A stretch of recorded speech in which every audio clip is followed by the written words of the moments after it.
Assalamualaikum warahmatullahi wabarakatuh. Bismillahirrahmanirrahim. Alhamdulillahirabbil alamin. Wa bihi nasta'inu ala umuri dunya waddin. Wa ala alihi wa ashabihi ajmain amma ba'du. Anak-anakku sekalian, bagaimana keadaannya? Semoga kalian semua dalam keadaan sehat, tidak sakit, ceria, tidak uring-uringan, ya. Pak Guru berharap agar kalian tetap semangat walaupun keadaan kita seperti sekarang ini, belajar lewat media seperti ini, kalian tetap semangat. Dengan semangat hidup, insya Allah kebaikan akan kita dapatkan. Anak-anakku sekalian, berjumpa lagi dengan Pak Guru dalam pembelajaran Al-Islam. Kali ini pembelajaran kita menggunakan buku Al-Islam dari Muhammadiyah, ya. Nah, ini lihat tampilannya di layar, bukunya seperti itu. Bagi yang memiliki buku silahkan dibuka di halaman 25 sampai 35. Dan bagi yang tidak memiliki, Pak Guru harapkan menyimak dengan baik. Semuanya tentu menyimak dengan baik. Dipersiapkan alat tulisnya, dicatat hal-hal penting dari apa yang Pak Guru sampaikan. Pelajaran kita pada hari ini adalah pelajaran yang keempat. Di pembelajaran yang keempat ini, tema kita atau judul pembelajaran kita adalah merusak iman. Apa saja sih hal-hal yang dapat merusak keimanan kita itu? Perilaku seperti apa sih? Sebenarnya banyak perilaku atau perbuatan kita yang dapat merusak keimanan kita. Ya, di sini kita akan mempelajari dua perilaku, dua hal yang bisa merusak keimanan kita. Yang pertama adalah syirik, dan yang kedua adalah munafik. Nah, ini nanti akan kita bahas di pembelajaran kita kali ini. Pak Guru harapkan kalian menyimak, siapkan buku catatannya, dicatat hal-hal yang penting. Oke? Sekarang simak ya, Pak Guru jelaskan. Kita membahas yang pertama adalah tentang syirik. Apa itu syirik? Syirik adalah menyamakan Allah Subhanahu wa Ta'ala dengan yang lain. Artinya, percaya bahwa ada yang berkuasa selain daripada Allah. Itu namanya syirik. Kemudian, orang yang berbuat syirik disebut syirik. Jadi syirik itu adalah perbuatannya, sedangkan musyrik itu adalah orang yang berbuat syirik. Aku ulangin lagi, syirik itu adalah orang, perbuatan, perilakunya yang berbuat syirik. Musyrik itu adalah orang yang melakukan syirik. Selanjutnya, macam-macam syirik. Syirik terbagi menjadi dua. Yang pertama syirik akbar, syirik besar. Yang kedua syirik asghar atau syirik kecil. Syirik akbar atau syirik besar adalah percaya kepada Tuhan selain Allah yang disembah dan ditaati. Artinya dia tidak percaya lagi kepada Allah, dia percaya kepada Tuhan selain Allah. Ada Tuhan yang disembah dan dia taati selain Allah. Berlaku syirik akbar, tidak boleh dilakukan. Macam-macam syirik akbar. Yang pertama syirik dalam doa. Dia berdoa kepada selain Allah, memintanya kepada selain Allah, entah kepada kuburan, yang seharusnya orang berziarah itu mendoakan kepada orang yang berada di alam kubur, ini malah minta kepada orang yang dikubur. Itu juga perbuatan yang tidak boleh, nanti terkategori syirik. Seharusnya ketika kita berziarah ke kubur, kita mendoakan kepada orang yang di dalam kuburan itu agar mereka diberikan keselamatan oleh Allah, bukan malah minta kepada orang yang di kuburan atau meminta kepada patung, meminta kepada berhala. Itu tidak boleh dilakukan. Itu syirik dalam doa. Perhatikan ya, kita tidak boleh minta kepada selain kepada Allah. Kita hanya berdoa kepada Allah. Yang kedua, syirik dalam niat. Tujuan dia beribadah kepada selain Allah, artinya ibadahnya itu bukan untuk Allah. Dia beribadah itu untuk kepada selain Allah. Tidak boleh ya. Yang ketiga, syirik dalam taat. Memilih untuk taat kepada selain Allah. Dia tidak mau lagi melaksanakan ibadah kepada Allah. Dia beribadahnya untuk selain Allah. Itu tidak boleh dilakukan. Yang keempat, syirik dalam mahabbah. Mahabbah artinya cinta. Artinya mencintai sesuatu melebihi cintanya kepada Allah. Ini tidak boleh. Kalau kita ambil ibarat saja, misalnya kalian mempunyai sebuah HP. Tentu Pak Guru yakin setiap kalian punya HP nih. Nah, saking sayangnya tuh kalian kepada HP, lalu sampai-sampai tidak menghiraukan lagi yang lainnya. Panggilan Allah tidak didengerin lagi. Kalau terdengar suara azan, itu pura-pura tidak dengar. Tetapi ketika HP-nya berbunyi, langsung loncat lari, ngambil itu HP. Itu tidak boleh seperti itu. Mencintai sesuatu itu melebihi daripada kecintaan kita kepada Allah. Tidak boleh. Itu nanti terkategori syirik. Yang kelima, syirik dalam rasa takut.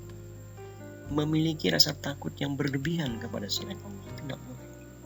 Karena segala urusan kita ini Allah lah yang menentukan. Segala sesuatu itu ketentuannya berada di bawah kekuasaan Allah.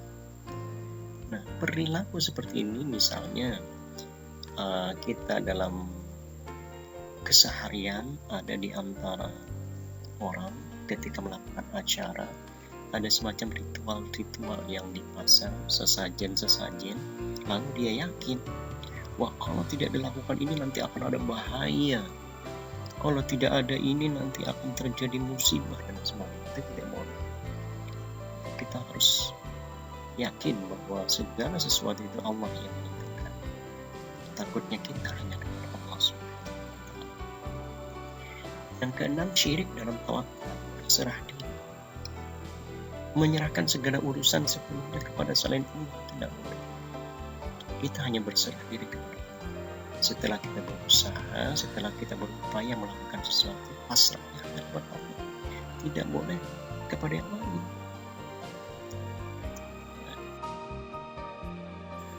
Anak-anak kalian, yang kedua adalah syirik asghar atau syirik kecil, yaitu segala perkataan, perbuatan yang bisa mengantarkan kita kepada perilaku syirik.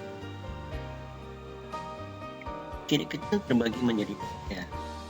Yang pertama, syirik qauli atau syirik dalam perkataan, seperti bersumpah dengan nama selain Allah. Dalam Islam, sumpah itu sudah diatur, ya. Billah, wallah, tallah, itu kalau dalam bahasa Arab namanya huruf-huruf qasam, huruf-huruf sumpah, kata-kata sumpah. Billah dengan nama Allah, demi Allah, seperti itu. Tidak boleh demi yang lain. Ya. Yang kedua, syirik fi'li atau perbuatan, seperti mendatangi dukun atau paranormal, itu tidak boleh. Ya. Itu nanti terkategori perbuatan syirik. Percaya kepada paranormal, lalu minta ramal datang ke sana, itu tidak boleh dilakukan. Itu perilaku syirik. Yang ketiga, syirik qalbi, dalam hati, seperti riya. Riya itu beribadah ingin dilihat orang, pamer ibadah dalam bentuk penglihatan, artinya pengen dilihat orang.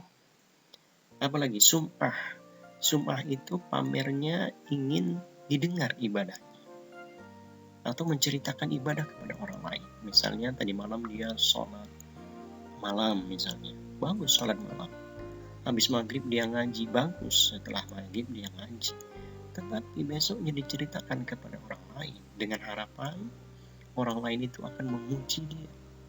Nah, itu sumpah. Kalau riya tadi ibadahnya pengen dilihat, tapi sumpah itu bisa jadi dia mengaji itu pengen didengar suaranya bagus dan sebagainya. Bisa jadi dia menceritakan kebaikan-kebaikan itu kepada orang lain dengan harapan orang memuji, itu tidak boleh, namanya syirik. Bahaya perbuatan syirik ini perlu diperhatikan. Yang pertama, dosanya tidak akan diampuni oleh Allah Subhanahu wa Ta'ala jika dia meninggal dalam keadaan belum bertobat dari perbuatan syiriknya. Dan ketika dia meninggal sebelum bertobat, maka tidak akan diampuni oleh Allah. Yang kedua, Allah Subhanahu wa Ta'ala mengharamkan surga bagi orang yang berbuat syirik. Alhamdulillah min zalik. Ya, Allah haramkan surga bagi orang-orang yang berbuat syirik. Yang ketiga, semua pahala amal kebaikannya terhapus oleh syirik. Ini bahaya berperilaku syirik. Perbedaan syirik besar dan syirik kecil. Nah, apa sih bedanya syirik besar dan syirik kecil?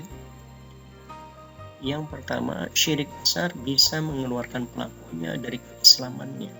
Artinya ketika orang melakukan syirik besar, itu dia sudah terkategori tidak bisa mengeluarkan dia dari Islam. Artinya dia sudah tidak dianggap Islam lagi.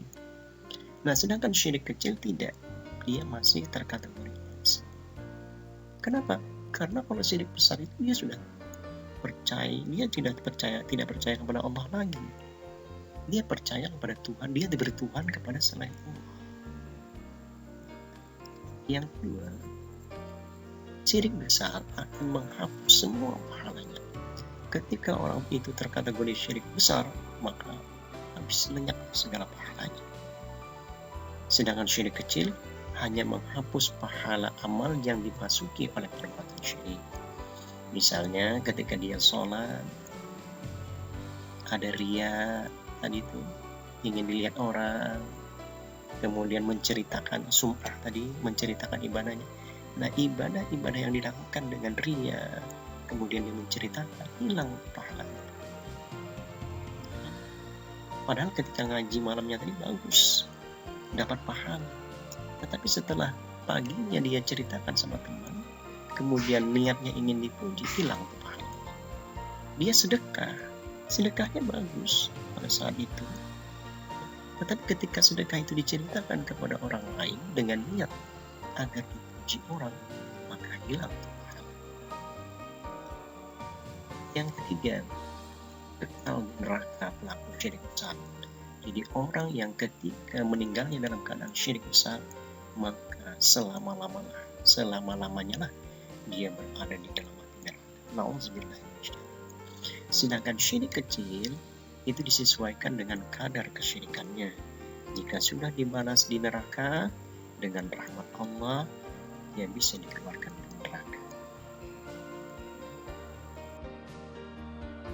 Nah, anak-anakku sekalian, sekarang pembahasan tentang syirik sudah Pak Guru jelaskan tadi. Ya, silakan kalian mengulang-ulangnya nanti setelah kalian mengikuti pembelajaran ya. Sekarang kita masuk ke pembahasan yang kedua, yaitu tentang munafik. Apa sih itu munafik? Munafik adalah orang yang berbuat nifak. Nifak itu apa ya? Nifak itu adalah ketidaksamaan antara lahir dan batin dengan menampakkan kebaikan dan menyembunyikan keburukan. Bingung ya? Maksudnya begini, kebaikan yang dilakukan itu hanya kepura-puraan. Dia hanya berpura-pura berbuat baik agar dilihat sebagai orang yang baik, padahal dia senang berbuat buruk. Bahasa sekarang tuh acting, dia cuma acting, sholatnya itu pura-puraan aja, ya. Tidak sungguh-sungguh niat karena Allah. Itu orang munafik. Sholatnya itu sekedar untuk mengelabui orang lain agar dia dilihat sebagai seorang alim. Itu boleh dilakukan, itu munafik. Tanda-tanda orang munafik, nah, sebagaimana hadis Rasulullah, ayatul munafiki salasun. Tanda-tanda orang munafik itu ada 3. Idza hadatsa kadzab. Jika berbicara ia bohong. Kalau pembohong itu terkategori munafik. berbohong. Yang kedua, wa idza wa'ada akhlafa. Apabila dia berjanji, ia senantiasa mengingkari. Janji minjam sesuatu sama teman, minjam pensil sama teman, besok kembalikan. Sampai besok tidak dikembalikan. Besoknya lagi tidak dibawa, besoknya lagi. Ingkar janji. Yang ketiga, wa idza tumina khana. Jika diberi amanah, dia berkhianat. Dititipin sesuatu tapi tidak bisa menjaga. Sama misalnya kalian diberi amanah oleh orang tua untuk melaksanakan, untuk belajar dengan baik, itu amanah dari orang tua. Kalian difasilitasi, diberi buku, diberi alat-alat untuk belajar, ditambah lagi sekarang itu ada HP, diberi bukan pulsa, itu amanah yang harus dilaksanakan. Artinya dengan begitu kalian diharapkan bisa melaksanakan atau belajar dengan baik, supaya kalian itu tidak terkategori orang yang munafik. Apa bahayanya munafik? Dan satu, akan dimasukkan ke dalam neraka, yang paling bawah keraknya neraka. Tidak akan lagi dipercaya orang. Siapa percaya orang yang suka bohong? Ya, sekali mungkin bisa, 2 kali mungkin iya, tapi kalau sudah 3 kali, kalau sudah dicap orang sebagai pembohong, jangan harap percaya. Ada sekalian, yang ketiga, akan senantiasa dicurigai orang lain. Ketika si pembohong ini ngomong, orang sudah pada kedip-kedip mata, curiga, jangan-jangan, ya. Yang keempat, hatinya senantiasa gelisah. Orang yang kurang itu tentu hatinya itu berada sekarang itu gundah gulana. Kalau kita berbohong itu ya, itu hati kita tidak tenang, ya. Makanya jangan suka berbohong.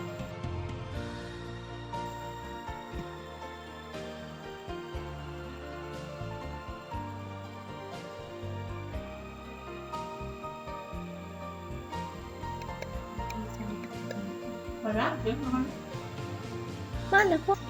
Tapi nanti bisa di grup.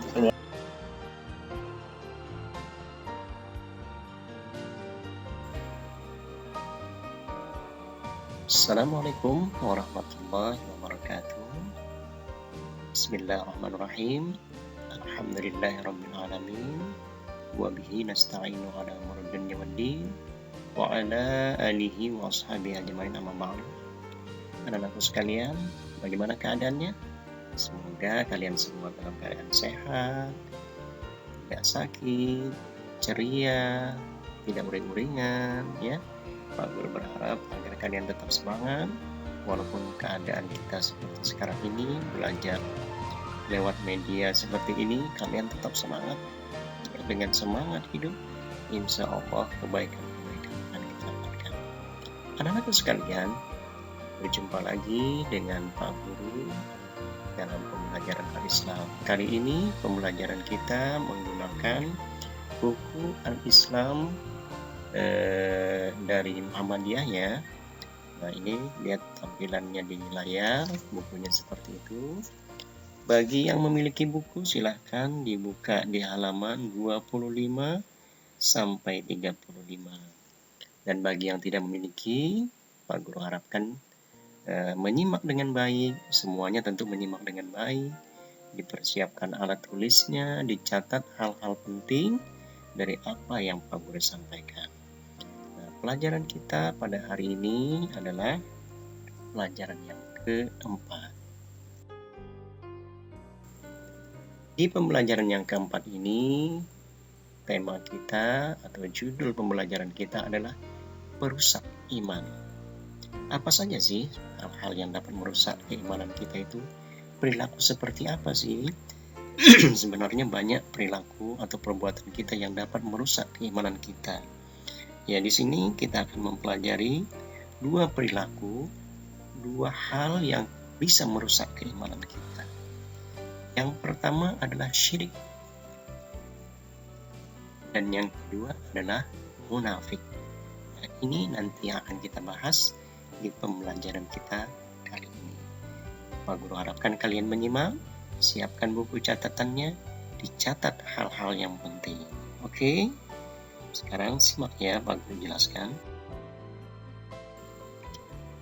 Kita membahas yang pertama adalah tentang syirik. Apa itu syirik?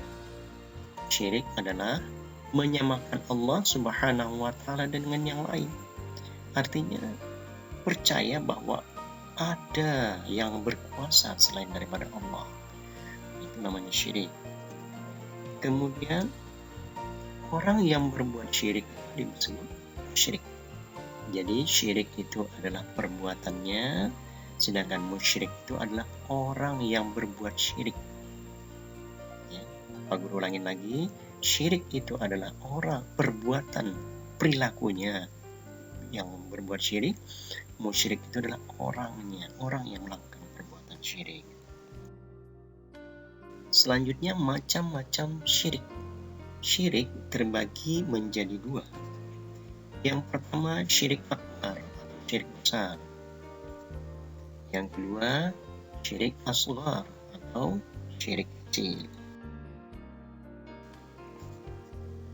Syirik akbar atau syirik besar adalah percaya kepada Tuhan selain Allah yang disembah dan ditaati. Artinya dia tidak percaya lagi kepada Allah, dia percaya kepada Tuhan selain Allah. Ada Tuhan yang disembah dan dia taati selain Allah. Perilaku syirik akbar tidak boleh dilakukan. Macam-macam syirik akbar. Yang pertama syirik dalam doa. Dia berdoa kepada selain Allah, memintanya kepada selain Allah, minta kepada kuburan, ya, yang seharusnya orang berziarah itu mendoakan kepada orang yang berada di alam kubur, ini malah minta kepada orang yang dikubur. Itu juga perbuatan yang tidak boleh dan terkategori syirik.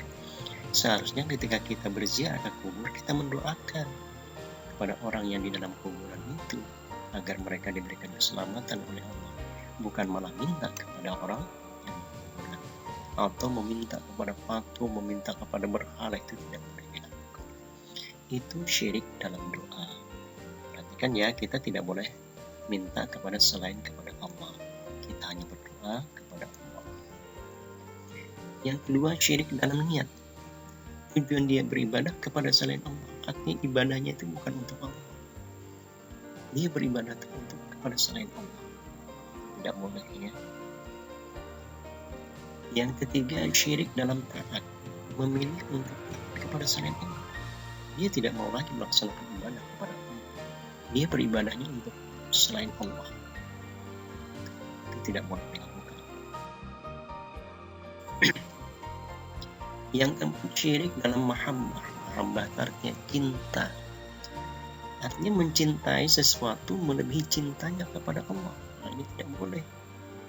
Nah, kita ambil ibarat saja, misalnya kalian mempunyai sebuah HP. Tentu Pak Guru yakin setiap kalian punya HP nih. Nah, saking sayangnya tuh kalian kepada HP, lalu sampai-sampai tidak menghiraukan lagi yang lainnya. Panggilan Allah tidak didengerin lagi. Kalau terdengar suara azan, itu pura-pura tidak dengar. Tetapi ketika HP-nya berbunyi, langsung loncat lari, ngambil tuh HP. Nah, itu tidak boleh seperti itu.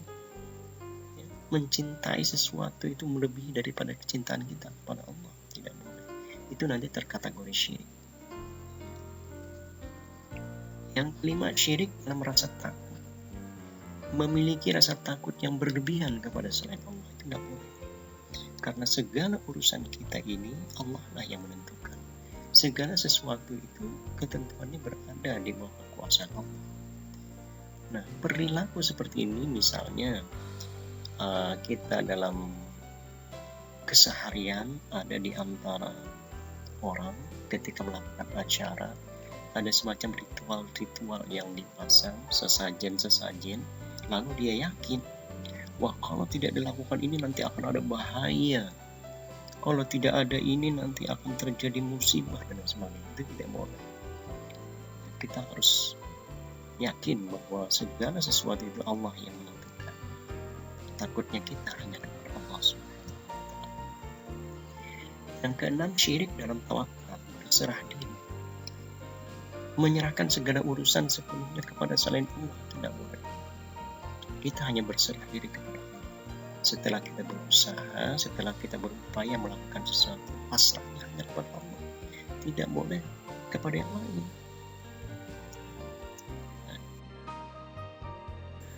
Anak-anak kalian, yang kedua adalah syirik asghar atau syirik kecil, yaitu segala perkataan, perbuatan yang bisa mengantarkan kita kepada perilaku syirik.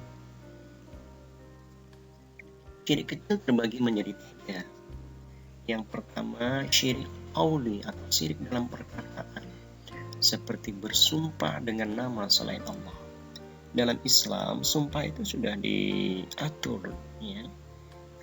Billah, wallah, tallah, itu kalau dalam bahasa Arab namanya huruf-huruf qasam, huruf-huruf sumpah, kata-kata sumpah. Billah, dengan nama Allah, demi Allah, seperti itu. Tidak boleh demi yang lain, ya. Yang kedua, syirik fi'li atau perbuatan, seperti mendatangi dukun atau paranormal, itu tidak boleh, ya. Itu nanti terkategori perbuatan syirik. Percaya kepada paranormal, lalu minta ramal datang ke sana, itu tidak boleh dilakukan. Itu perilaku syirik. Yang ketiga, syirik qalbi, dalam hati, seperti riya. Riya itu beribadah ingin dilihat orang, pamer ibadah dalam bentuk penglihatan, artinya pengen dilihat orang. Apalagi sumpah itu pamernya ingin didengar ibadah atau menceritakan ibadah kepada orang lain. Misalnya tadi malam dia sholat malam, misalnya bagus sholat malam, habis maghrib dia ngaji, bagus setelah maghrib dia ngaji, tetapi besoknya diceritakan kepada orang lain dengan harapan orang lain itu akan memuji dia. Nah, itu sumpah. Kalau riya tadi ibadahnya pengen dilihat, tapi sumpah itu bisa jadi dia mengaji itu pengen didengar suaranya bagus dan sebagainya. Bisa jadi dia menceritakan kebaikan-kebaikan kepada orang lain dengan harapan orang memuji. Itu tidak boleh. Syirik. Bahaya perbuatan syirik, perlu diperhatikan. Yang pertama, dosanya tidak akan diampuni oleh Allah Subhanahu wa Ta'ala jika dia meninggal dalam keadaan belum bertaubat dari perbuatan syiriknya. Ketika dia meninggal sebelum bertaubat, maka tidak akan diampuni oleh Allah. Yang kedua, Allah Subhanahu wa Ta'ala mengharamkan surga bagi orang yang berbuat syirik. Nauzubillahi min dzalik. Ya, Allah haramkan surga bagi orang-orang yang berperilaku syirik. Yang ketiga, semua pahala amal kebaikannya terhapus oleh syirik. Ini bahaya yang berperilaku syirik. Perbedaan syirik besar dan syirik kecil. Nah, apa sih bedanya syirik besar dan syirik kecil? Yang pertama, syirik besar bisa mengeluarkan pelakunya dari keislamannya. Artinya ketika orang melakukan syirik besar, itu dia sudah terkategori tidak bisa mengeluarkan dia dari Islam. Artinya dia sudah tidak dianggap Islam lagi. Nah, sedangkan syirik kecil tidak, dia masih terkategori Islam. Kenapa? Karena kalau syirik besar itu dia sudah percaya, dia tidak percaya kepada Allah lagi. Dia percaya kepada Tuhan, dia bertuhan kepada selain Allah. Yang kedua, syirik besar akan menghapus semua pahalanya. Ketika orang itu terkategori syirik besar, maka habis lenyap segala pahalanya. Sedangkan syirik kecil hanya menghapus pahala amal yang dimasuki oleh perbuatan syirik. Misalnya ketika dia sholat, ada riya, tadi itu ingin dilihat orang, kemudian menceritakan sum'ah tadi, menceritakan ibadahnya. Nah, ibadah-ibadah yang dilakukan dengan riya, kemudian dia menceritakan, hilang pahalanya. Padahal ketika ngaji malamnya tadi bagus, dapat pahala. Tetapi setelah paginya dia ceritakan sama teman, kemudian niatnya ingin dipuji, hilang pahala. Dia sedekahnya bagus pada saat itu. Tetapi ketika sedekah itu diceritakan kepada orang lain dengan niat agar dipuji orang, maka hilang pahala. Yang ketiga, kekal di neraka pelaku syirik besar. Jadi orang yang ketika meninggalnya dalam keadaan syirik besar, maka selama-lamanya lah dia berada di dalam api neraka. Nauzubillah. Sedangkan syirik kecil itu disesuaikan dengan kadar kesyirikannya. Jika sudah dibalas di neraka, dengan rahmat Allah, dia bisa dikeluarkan dari neraka. Nah, anak-anakku sekalian, sekarang pembahasan tentang syirik sudah Pak Guru jelaskan tadi. Ya, silakan kalian mengulang-ulangnya nanti setelah kalian mengikuti pembelajaran ya.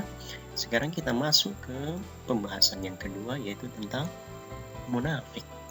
Apa sih itu munafik? Munafik adalah orang yang berbuat nifaq. Nifaq itu apa ya? Nifaq itu adalah ketidaksamaan antara lahir dan batin, dengan menampakkan kebaikan dan menyembunyikan keburukan. Bingung ya? Maksudnya kebaikan yang dilakukan itu hanya kepura-puraan. Dia hanya berpura-pura berbuat baik agar dilihat sebagai orang yang baik, padahal dia sedang berbuat buruk. Bahasa sekarang tuh acting, dia cuma acting, sholat itu pura-puraan aja, tidak sungguh-sungguh niat karena Allah. Itu orang munafik. Sholat itu sekedar untuk mengelabui orang lain agar dia dilihat sebagai seorang alim. Tidak boleh dilakukan, itu munafik. Tanda-tanda orang munafik. Nah, sebagaimana hadis Rasulullah, ayatul munafiqi salasun. Tanda-tanda orang munafik itu ada 3. Idza hadatsa kadzab. Jika berbicara ia bohong. Kalau pembohong itu terkategori munafik, tidak boleh bohong. Yang kedua, wa idza wa'ada akhlafa. Apabila dia berjanji, ia senantiasa mengingkari. Janji minjam sesuatu sama teman, minjam pensil sama teman, besok kembalikan. Sampai besok tidak dikembalikan. Besoknya lagi tidak dibawa, besoknya lagi. Nah, itu tidak boleh. Ingkar janji. Yang ketiga, wa idza tumina khana. Jika diberi amanah, dia berkhianat. Dititipin sesuatu tapi tidak bisa menjaga. Sama misalnya kalian diberi amanah oleh orang tua untuk melaksanakan, untuk belajar dengan baik, itu amanah dari orang tua. Kalian difasilitasi, diberi buku, diberi alat-alat untuk belajar, ditambah lagi sekarang itu ada HP, diberi pulsa, itu amanah yang harus dilaksanakan. Artinya dengan begitu kalian diharapkan bisa melaksanakan atau belajar dengan baik, supaya kalian itu tidak terkategori orang yang munafik. Apa bahayanya munafik? Dan satu, akan dimasukkan ke dalam neraka, yang paling bawah keraknya neraka. Tidak akan lagi dipercaya orang. Siapa percaya orang yang suka bohong? Ya, sekali mungkin bisa, 2 kali mungkin iya, tapi kalau sudah 3 kali, kalau sudah dicap orang sebagai pembohong, jangan harap percaya. Dan sekalian, yang ketiga, akan senantiasa dicurigai orang lain. Ketika si pembohong ini ngomong, orang sudah pada kedip-kedip mata, curiga, jangan-jangan, ya. Yang keempat, hatinya senantiasa gelisah. Orang yang munafik itu tentu hatinya itu berada sesekarang itu gundah gulana. Kalau kita berbohong itu hati kita tidak tenang, ya kan? Makanya jangan suka berbohong.